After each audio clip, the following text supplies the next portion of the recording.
Hi, and welcome to the Thrive Alcohol-Free podcast. I'm Dupe Witherick, alcohol-free wellbeing and transformational coach, and the best-selling author of A Cocktail of Clarity, How to Ditch Drinking, Embody a Joyful New Identity, and Thrive Alcohol-Free. This podcast will show you that being alcohol-free is not what the traditional narrative says. And even though alcohol is so ingrained in our society that it is okay to give yourself permission to stop drinking if you want to. And you do not have to wait until you hit rock bottom. It is certainly not boring, and I believe ditching drinking is just the start to living an extraordinary life. By getting rid of this one thing, it allows the doors to open to endless possibilities and opportunities. Each week, we will have guests on who are at various stages of the alcohol-free journey, from those who are curious to those who have been alcohol-free for years. We will also have experts on talking about different topics relating to alcohol and beyond. Through these conversations, you will discover what it means to thrive alcohol-free. Enjoy. Hi, and welcome to the latest episode of the Thrive Alcohol-Free podcast. Hope you are doing well. We had a bit of a break, a few weeks break. Lots is going on with Thrive Alcohol-Free. Something new is happening. And so the reason for the break is there is going to be a bit of a shift in terms of what this podcast is going to look like going forward, and what Thrive Alcohol Free is going to look like. So I will have an exciting announcement coming. So listen out for that. But a few things are changing slightly. So the podcast is still going to continue, but it's going to be a bit broader than it currently is. But I'm excited for it, and I hope you can't wait to see how we transition. I'd love for you to come on the journey with us. And so I hope you've had a wonderful week, and I have missed speaking to you. So it's good to be back. And we have a few more episodes which will probably be similar to what you are used to, and then it's going to change. And so I'm really excited actually to have the guest today on. My guest today is James Swanwick, and you may have heard of him. I imagine you probably have. He's been in the alcohol-free space for a very long time, and he is an Australian-American stop drinking expert. He's an author, and his latest book, Clear, the only neuroscience-based method for high achievers to finally break free from alcohol, is currently out. So definitely go and check that out. And he is an investor, an entrepreneur, and the former Sports Centre anchor on ESPN. He's the creator of stop drinking organization Alcohol Free Lifestyle, which helps business owners and executives finally break free from alcohol without AA, rehab, or willpower. The host of the podcast Alcohol Free Lifestyle, and the author, as I said, of the newly released book Clear. So, in his former career as a journalist, James Swanwick interviewed celebrities including Brad Pitt, Angelina Jolie, Kobe Bryant, David Beckham, and Arnold Schwarzenegger. So, as I said, he has been in the alcohol-free space for many years, and I'm sure if you have been on Instagram, you probably would have seen his videos that he puts out, and you can absolutely get in touch with him on Instagram at James Swanwick, and on his alcoholfreelifestyle.com website, and he also has swanwicksleep.com. So if you're interested in connecting with him, feel free to do so afterwards. But without further ado, here is the conversation with James. So welcome, James. Thank you so much for being on the podcast. How are you today? Thank you very much for having me. I'm very well, thank you very much. Yeah, great. Well, it's so wonderful to have you, and you obviously have been in this alcohol-free space doing some amazing things for a long time now. I think it's been 15 years since you ditched drinking. And so way before the movement that's happening now, the alcohol-free movement that seems to have taken over. And I imagine it was very different back then. But before we get into maybe your story and how you happen to be on the podcast, and then talk about your exciting book as well, which is something I really want to cover. Why don't you maybe introduce yourself to people that might not know you, James, and we can go from there. I'm Australian, and I grew up in a socially acceptable environment regarding my drinking, which is I had 2 or 3 drinks most days and nights of the week, and then on weekends I would drink heavier.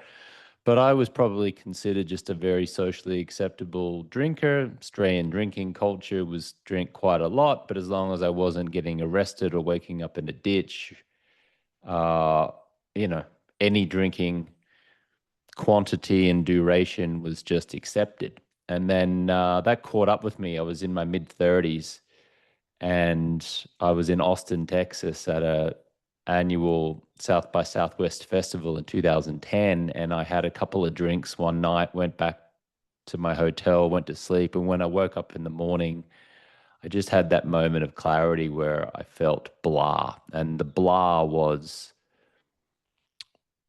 not sleeping great, feeling mediocre, irritable, stressed. Felt like a 5 or 6 out of 10 in my relationships, my finances, my happiness, my outlook. And so I just committed then to take a 30-day break from alcohol, and it's been 15 years now. And then in that time, I've since created a company called Alcohol Free Lifestyle, and we help mostly people who identify as a high achiever. It might be an entrepreneur or an executive, to have a better relationship with alcohol, but hopefully quit alcohol entirely, and most importantly, love living an alcohol-free lifestyle. Yeah, I love that. And I think it's so interesting how society conditions us to make us feel that you can just drink and it's fine and it doesn't do anything to you. And as long as you're a responsible drinker, you're okay. So it was interesting what you said about the fact that, for many years you just sort of got away with doing 2, 3 drinks a day, and that was just normal. It's considered normal, and it's very similar in a lot of, in the UK where I'm from, and in the US as well. It's a very similar sort of, as long as you're drinking responsibly and you're not getting into trouble, then alcohol's fine. It's something you do as an adult. And so when you woke up that day just feeling a bit feeling a bit like it was a 6 out of 10, what then made you think actually alcohol could be the culprit and that actually taking a break could be a good idea? I identified alcohol as being the domino that kind of knocked all the other dominoes over. So I noticed that when I was drinking alcohol at, say, a bar or a pub or a restaurant, when the waiter would come around and offer me dessert at the end of a meal, I would tend to say yes and take the dessert. Whereas when I later on stopped drinking, I'm more likely to decline the invitation to eat dessert. Likewise, when I was drinking, when I went into a bar or a pub or something and I ordered a burger and fries, at the beginning of the day, I would say to myself, I need to lose a little bit of weight. So if I'm ever going to go to the bar, I'll just, get the burger and I won't get the fries, or I'll get the burger and a salad. But then by the time I got to the bar and I had one beer or a glass of red wine, because alcohol makes you crave carbohydrates and crave sugary foods, and it increases your appetite, that self-discipline that I had first thing in the morning went out the window. And so I would say, yeah, bring me fries. And then I'd eat the fries. And then I was like, let me have a look at the dessert menu, because the drinking of the alcohol was making me hungrier and making me want to crave, less desirable food. And so that then contributed to extra weight gain and feeling kind of blah and bloated. And I used to live in Los Angeles, California, in Hollywood, and there was a bar there called Jones Bar on Santa Monica Boulevard. And my friend Zach and my other friend Tom would go there a couple nights a week. And I wouldn't get drunk, but I'd have a couple drinks, beer or wine, or sometimes I'd have a rum and coke or whatever. And then I was always under the limit driving home because I was in Los Angeles, you drive a car, and there it was 0.08 drinking limit. And but I had a little bit of a buzz on, and as I drove home, there was this Carl's Jr. Burger fast food restaurant on the corner of Santa Monica Boulevard, and I think it's La Brea. And even with the best intentions earlier in the day, not to eat too much and just to eat until I'm full, on the way home at say 10:30 after having two or three drinks at the bar, I would pull into that Carl's Jr. Burger, go to the drive-through and order a burger, fries, and a Coke and take it home and eat it. And then I'd go to sleep and wake up the next morning and I'd have like ketchup on me and like mustard, and I could taste the fries and everything. Like I probably put another 1,000 calories in me just from that late night snack on the way home. So what I identified was that alcohol was the trigger for increased food consumption, poor decisions, and then a lack of self love, I guess, the next day because I was experiencing regret and shame and judging my own word that I had made at in the morning of the previous day. That was really what helped me identify alcohol as the domino. Mm. Yeah, and you touched on a few things there, and I think that when you suddenly realize that there is this domino effect, you make that decision and you think, okay, it's alcohol.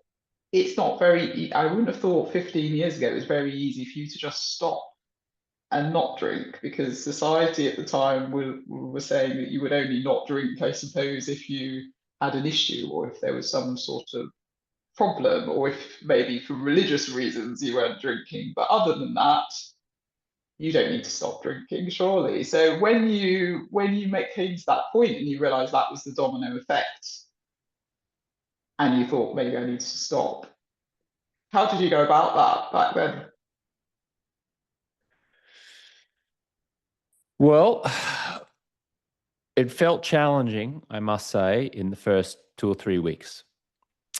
In fact, I went back to the Jones bar with my friend Zach and Tom and told them I wasn't drinking, and it felt awkward. And Tom was okay with it and went, okay, cool. And Zach said he was okay with it and said, okay, cool. But then when Zach went to the bar to get around and came back and gave me what I thought was just a soda water, as I went to sip it, he kind of had this sneaky grin on his face. And I realized that he had actually put vodka in the drink. And I said, did you put vodka in this? He goes, yeah, I did. So I was like, wow, that's amazing. Even my good friends here are trying to get me to drink and think Mm, that it's funny to try to slip something in my drink. That's crazy to me. And then I also invited a woman out on a date uh, during those first few weeks. Her name is Andrea. And I got to the bar 15 minutes before she arrived and said to the barman, listen, when I order drinks for me and my date, I'm going to say, give me a vodka soda, but can you just make it a soda? I don't want to tell her that I'm not drinking. And he said, yeah, sure, I got you. And so I tricked this woman during this date into believing that I was having a couple vodka sodas when I was actually drinking soda, and she had a couple of wines. And she found out about it 2 or 3 weeks later, and the lack of trust or the breakdown in the trust was enough for us not to continue dating. So that was interesting as well. It was like when I tell my mm, good friends I'm not drinking, they'll try to get me to drink. And when I try to hide it from, in this case, a romantic partner, that I'm not drinking, then she'll distrust me, and that will end relationship. So that all happened in like the first 3 or 4 weeks. And so after that, I just went, you know what? I'm just going to own it. I'm just going to share with people. I'm going to try something different and stop being so awkward about this. I'm just going to say it with a smile on my face and say, yeah, I'm not drinking at the moment. I've gone 28 days, 30 days. I'm just going to see what happens. And what I found when I did that was that people relaxed. People didn't care. People, in fact, were quite admiring of me doing this and encouraging. And it was really the body language and the energy that I was transferring about me not drinking that really made it a lot easier, not just for me, but also for the people that I was communicating to. And then it became increasingly easy over that first year to just go into social situations and not feel awkward. The awkwardness, I realized, was just, emanating from me. I was creating it. And by being apologetic that I wasn't drinking or not demonstrating that I was having a good time, feeling alcohol free, and then that transfer had other people go, "Oh, James is not having a good time. Let's have a drink, have a drink." But the moment I just went, "Oh, I'm having a great time being alcohol free," everyone could relax. Everyone just got on with life and had a good time. Mm.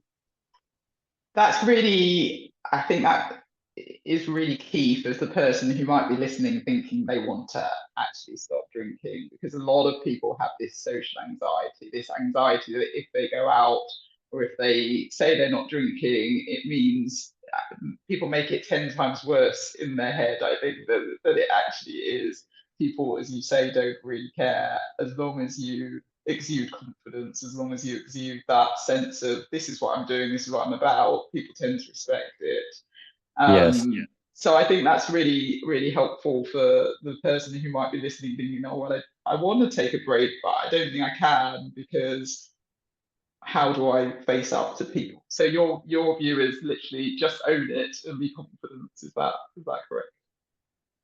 Yeah. Yeah. Just own it and have that energy transfer of you being very calm and confident, and people will just kind of let go. Yeah, brilliant, brilliant. And so, I mean, obviously, 15 years is a long time. So let's not go through the whole 15 years, but what would you say are the key things that have kept you on this path and not thought, I'll be 5 years alcohol free in November. And there have been times where I'm like, I'm doing this and it's amazing. And I've done so much because of me stopping drinking as well. I've run 2 marathons I hadn't run since school. I've written a book, I've started a business, all the rest of it, right? But really, it's the for me, it's that whole how I feel internally and being able to be a lot more present, a lot more calm, and also enjoying nature, like the basics, going out, seeing the sunset, the sunrise. They're things that give me joy. But obviously, a lot can change if you take a break from alcohol and you stick with it. But for 15 years, has there ever been any points where you thought, I don't need to do this anymore because I'm good? Which again, a few of my clients sort of get to a point and they're like, well, it's fine. I don't need to keep doing this. And then they might have a drink and then come back to, no, actually, this isn't working for me. Have you had any of that in the 15 years? Well, I haven't. I mean, I'm happy to keep going. It's like compound interest. With each year, I just keep feeling better and feeling happier, and it keeps giving me more rewards. I've had clients who've come through and gone through our 90-day stop drinking process, got to day 90. Most people will go, I love this, I want more of this, and they'll just stay on the path and remain alcohol free.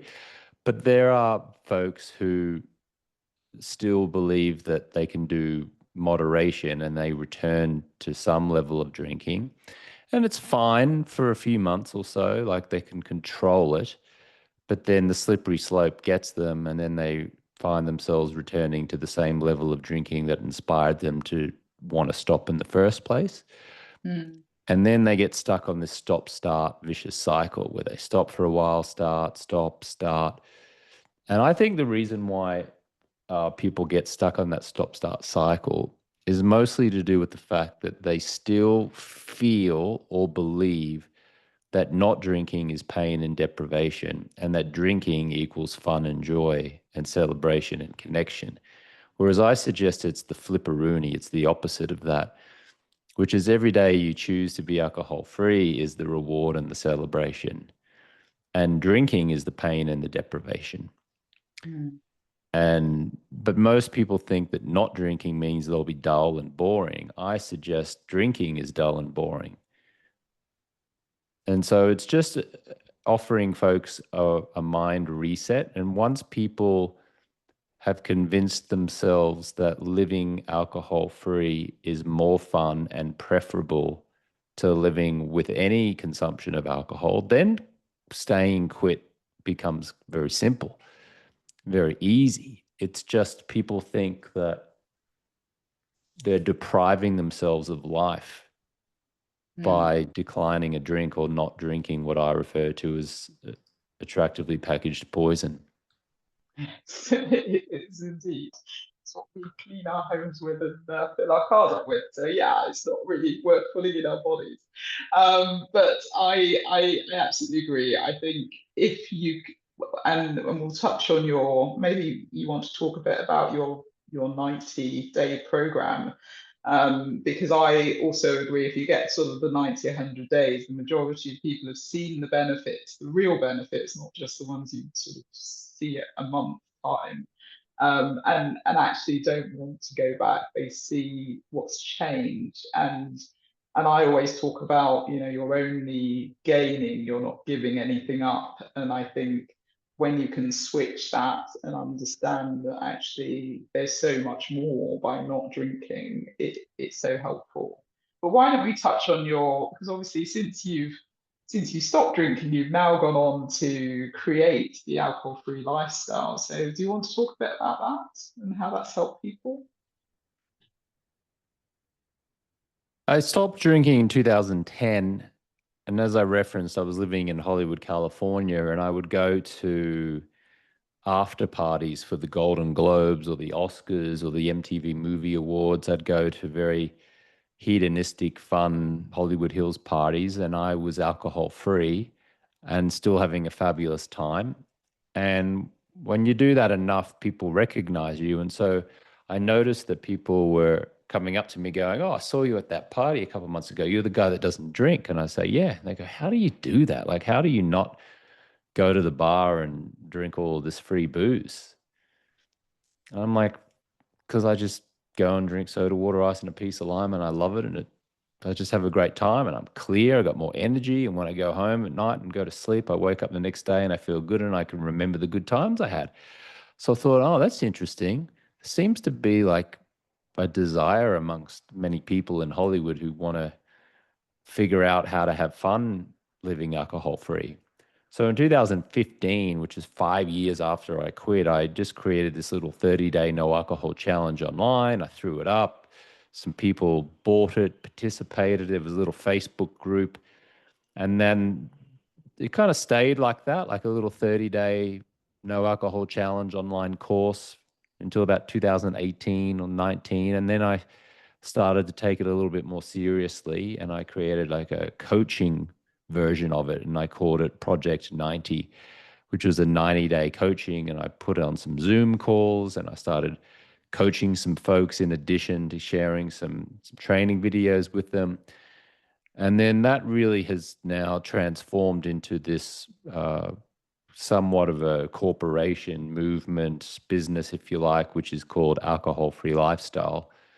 And now we enroll hundreds of executives, business owners, lawyers, doctors, salespeople, dermatologists, like very successful professional people who wouldn't consider themselves alcoholics, but do recognize that their drinking habits is compromising areas of their life. They're not present with their adult children, they're disconnected, Maybe they're heading for a divorce, they've got marital strain, they've lost their self-confidence, they're 30 to 50 pounds overweight, they're highly stressed, and because they're successful in business, they believe they should be able to fix or solve this drinking issue, but they haven't been able to.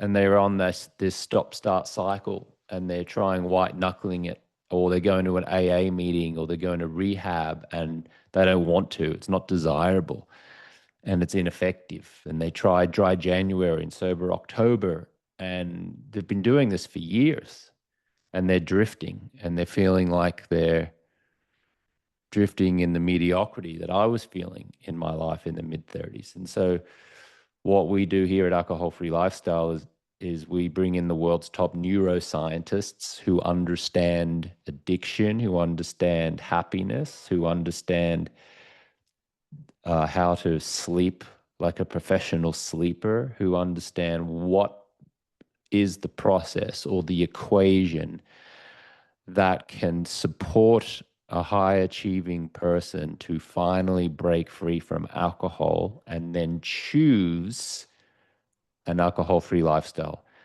To be clear, this doesn't mean being sober. It doesn't mean needing to surrender to a higher power like in AA. It doesn't mean you've got to white knuckle it through. I mean, we bring in neuroscientists to help rewire their mindset to a point where they're like, I get to be alcohol free. I choose this as a style of life. The name of my organization is Alcohol Free Lifestyle. And if we just focus on that third word and we break it into two, lifestyle moves into style of life. This is a style of life. And when you can invite someone to embrace that style of life, it no longer feels like being sober and having to white knuckle it and pain and deprivation and being dull and boring. Now it's like a conscious choice where we're like, yes, great sleep, conscious communication, personal development, moving my body, getting sunlight, understanding breath work, being committed to growth. Then quitting drinking becomes, I wouldn't say easy, but very, very simple, and it becomes desirable. Yeah.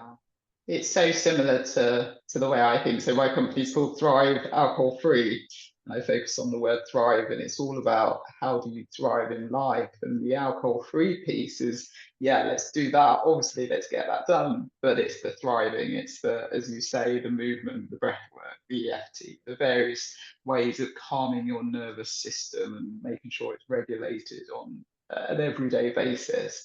All of those things that help you to thrive in both work and in life. And so I love the fact that you talk about it as a lifestyle, and it absolutely is. And you've touched on AA a few times, and I know you've got a, a, there's a there's a figure that you use. Is it like 7% of people who go through AA? Yeah. Yeah, there are a lot of reported studies Mm, about AA's actual success rate. mm, And the generally accepted actual success rate is about 7%. If you judge success by someone generating long-term power over alcohol. mm, There was a book written by Dr. Lance Dodds, formerly out of Harvard University, and the book was called The Sober Truth. And he actually described AA as one of the worst in modern medicine, in terms of one of the worst treatments in all of modern medicine, statistically. Now, the truth is that AA has helped millions of people, dare I say it, tens of millions of people. Absolutely. However, statistically speaking, it's been ineffective for 10 times as many people. Said another way, 9 out of 10 people who go to an AA meeting won't achieve effectiveness in terms of their stop drinking goals. Only 1 out of 10. But yet AA has been around for 85, 90 years, and it's accepted as the gold standard and the go-to. So I'm not undermining the immense breakthroughs that it's happened, that it's generated in people's lives. And if it's working for your listener, keep doing it. Don't stop going. Do it. If it works, great. However, most people who find their way to my organization don't resonate with AA. They don't want to surrender to a higher power or work a 12-step program. And the clientele that I seem to attract don't feel they have any relatability in an AA meeting when the person sitting next to them could be a 19-year-old meth addict who's holding up gas stations and is there because a judge has ordered him to attend. And while, my type of client, of course, wants the best for that 19-year-old, there's no relatability there. Like it's not inspiring enough to want to return and to engage. So what we do at AFL, which stands for Alcohol-Free Lifestyle, is we curate a very like-minded group of people who are business owners, entrepreneurs in their 40s, 50s, and 60s, similar life experiences. And it's that like-minded community, which I think is a huge component in helping someone love living alcohol-free, because that like-minded accountability generates friendships and allies and motivation, continued accountability. And that, in addition to getting some neuroscience-based coaching and understanding how the brain works around alcohol, I think are really effective components of helping someone love living alcohol-free. Yeah. And it's community is important, and how surrounding yourself with the right people for you, it will help you inevitably be successful. So that makes a lot of sense. I wanted to pick up on a word you used earlier about drifting, and the fact Yes. that there are lots of people who are successful on paper and their lives look successful, but this is the one thing they can't seem to control, or they can't seem to sort of work through. And when they, as you said, when they're sort of white knuckling it, they're drifting. And it's a really interesting word. It reminds me of the book Outwitting the Devil and by Napoleon Hill, where he talks about the drifters and the difference between someone who's drifting and someone who isn't drifting. When you meet these people, and I'm really looking at it for someone who's listening, if they are wondering if they are drifting, what are the signs? What are maybe a few things that they could be thinking about to see whether or not they want to take action and do something different?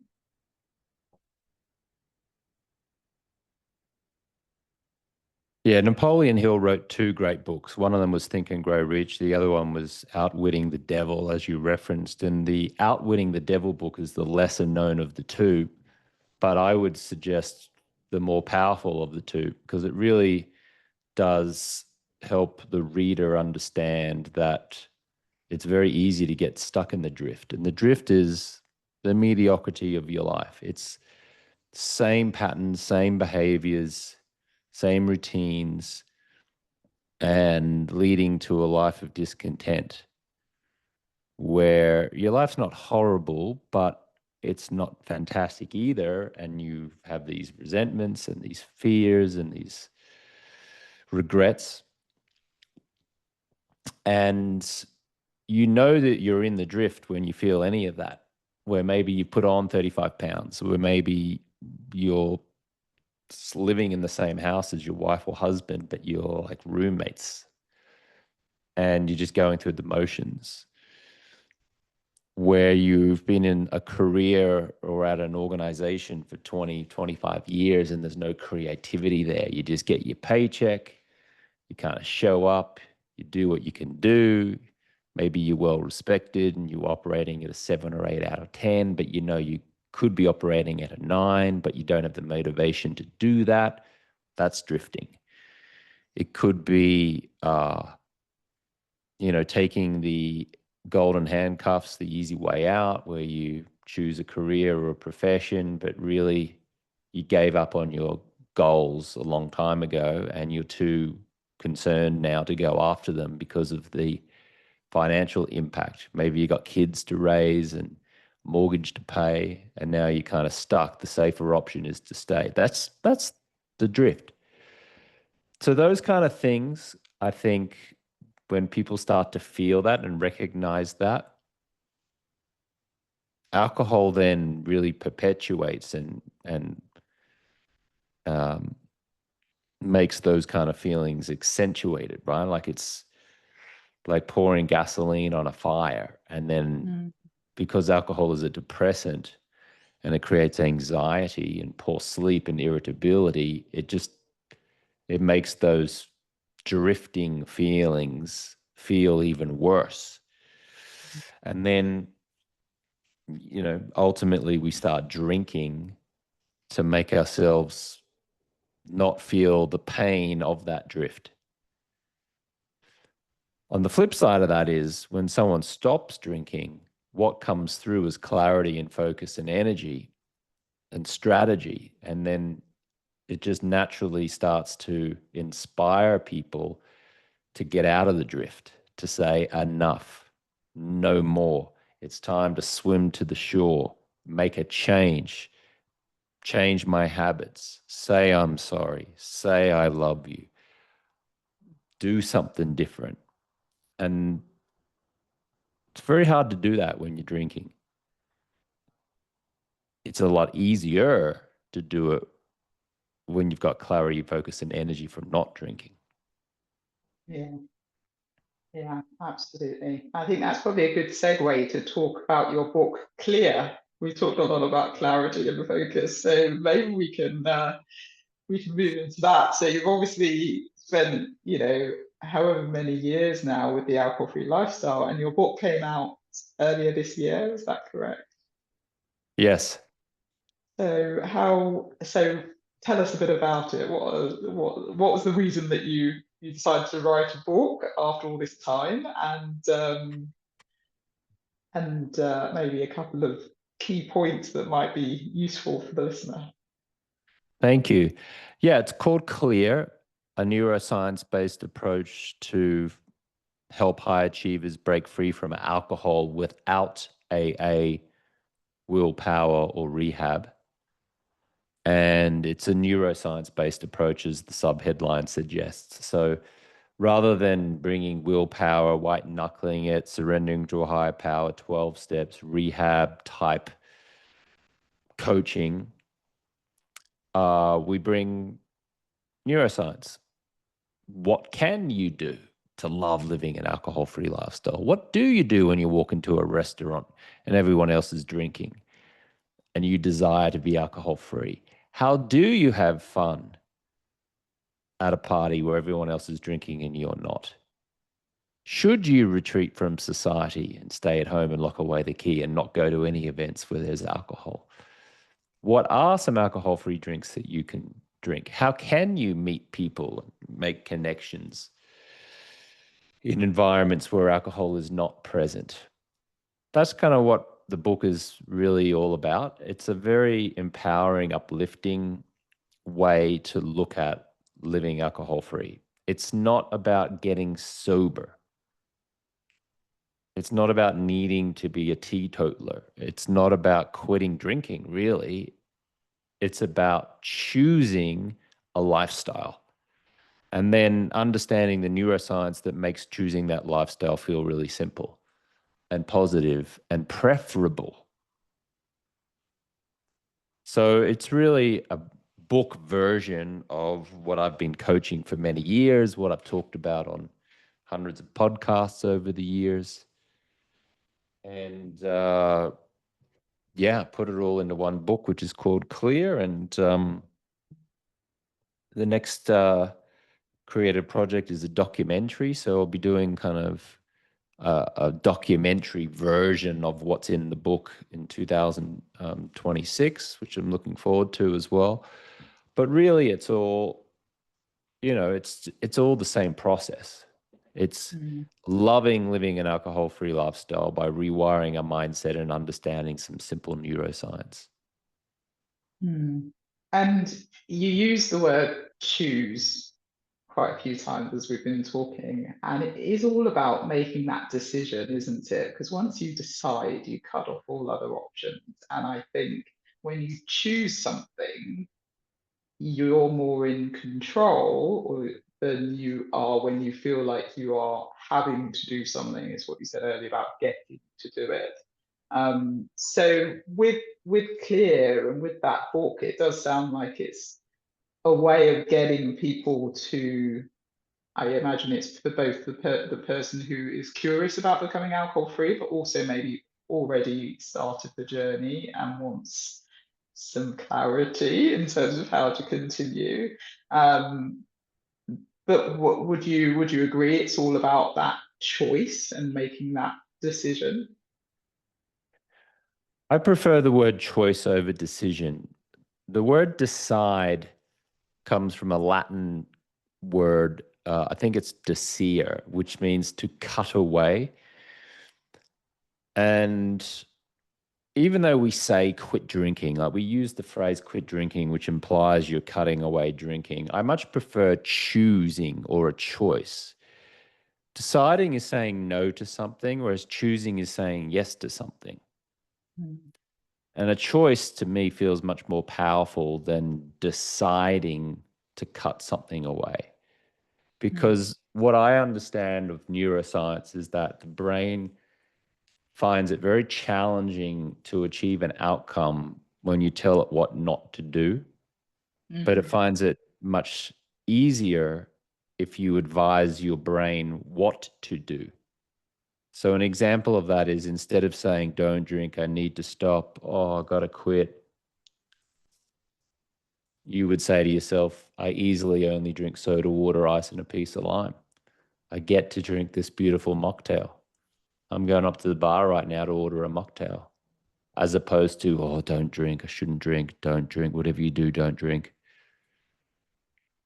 There's a bundle of nerves in our brain called the reticular activating system, and that's really a set of nerves that focuses in on what we're thinking about all the time. And if you're focusing in on what not to do, you tend to do that very thing. If you're skiing down a mountain and you're going quite fast and you say to yourself, don't steer towards the trees, don't fall over, very often we tend to steer towards the trees and fall over, even though we told ourselves not to do that.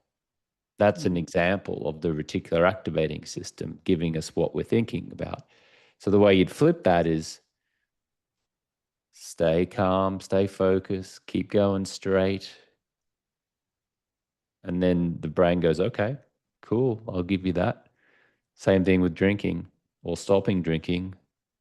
Focus on what you want to achieve, which is a choice as opposed to what you don't want, which I would submit is more of a decision.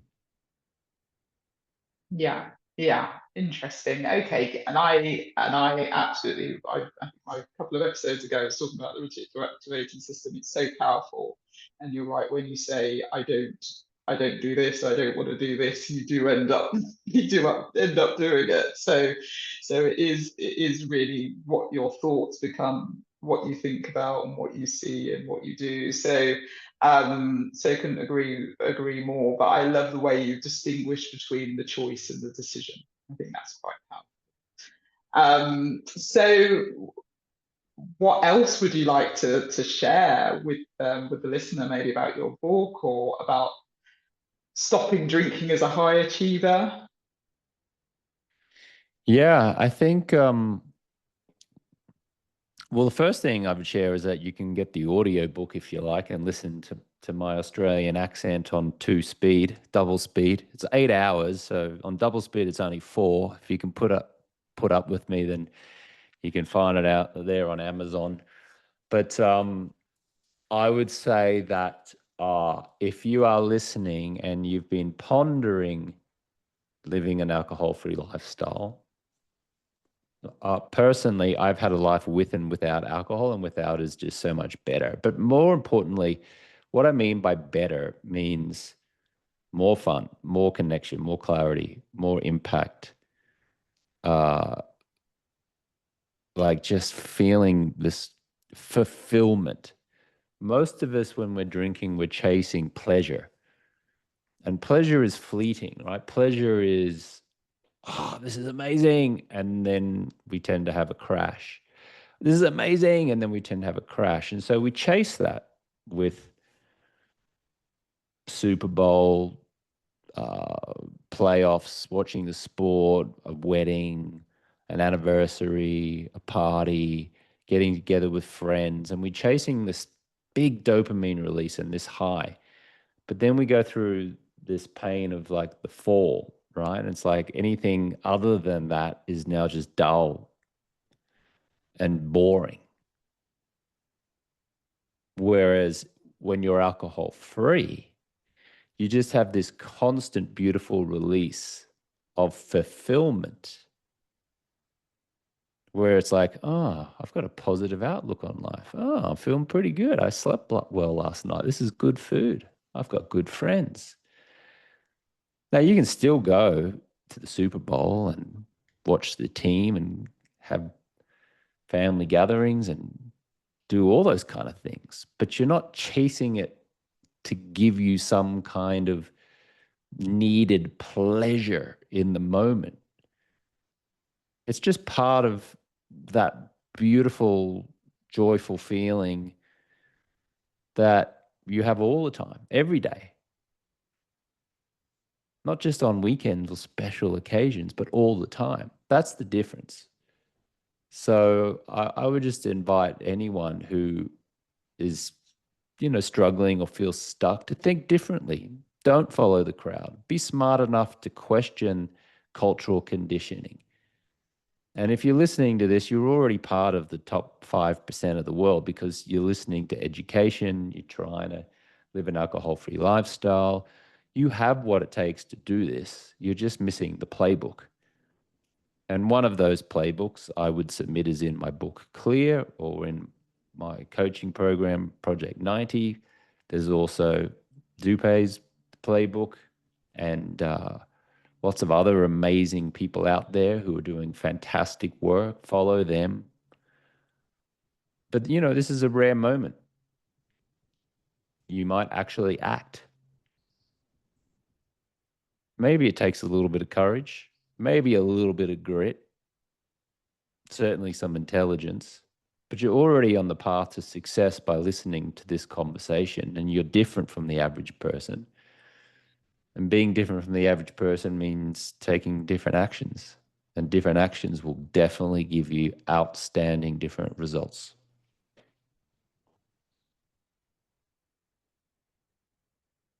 Yeah, well said. And hopefully that will inspire the person listening. I think that's wonderful. And so, with all my episodes, I end with the question I love asking everybody: what does thriving alcohol-free mean to you, James? Fulfillment means feeling fulfilled. Health, wealth, love, happiness. Is my health generally very good? Yes. Is my financial situation, do I feel comfortable about it? Yes. Relationships with family, my parents who are in their 80s, my wife, my daughter, my friends, my colleagues. Do I feel good about that generally? Yes. Happiness. Do I generally feel happy? Yes. That's what it is. That's it. It's that combination. If you're lacking in anywhere in health, wealth, love, and happiness, then you'll feel a little bit compromised in your life. And I realize that it's not, it doesn't feel easy to have to make a big change and to get out of that drift. But when you do, you set forth generational change. It's not just change in yourself, but change in your kids, change in your partner, change in your friends, community. So yeah, a life with and without alcohol. Without is way better. Brilliant. Great answer. Great answer. It is about feeling fulfilled in all areas of your life, and I think that's wonderful. And so, where can people find you? You mentioned you can get the book on Amazon and on audio and on Kindle and paperback. Is it paperback or hardback? And then where else can they find you, James? Alcoholfreelifestyle.com. You can find everything you need there, whether it's our programs or the book. If you want to go to alcoholfreelifestyle.com/clear, there's more info there about the book, or you can just find Clear on Amazon or online, wherever online books are sold. And then we have a podcast in Spotify and Apple Podcasts. It's called Alcohol Free Lifestyle. And then we have an Alcohol Free Lifestyle YouTube channel as well. I'm most active on social media on Instagram, where I put out a lot of video content there. So if you want to send me a message over on Instagram, you're more than welcome to do so. And you can find me on my Instagram handle, which is just my name, James Swanwick. Well, thank you so much for all your wisdom and for sharing so wonderfully. And it's been great having you on the podcast. I appreciate you being here. Thank you very much for having me. I appreciate it. Take care.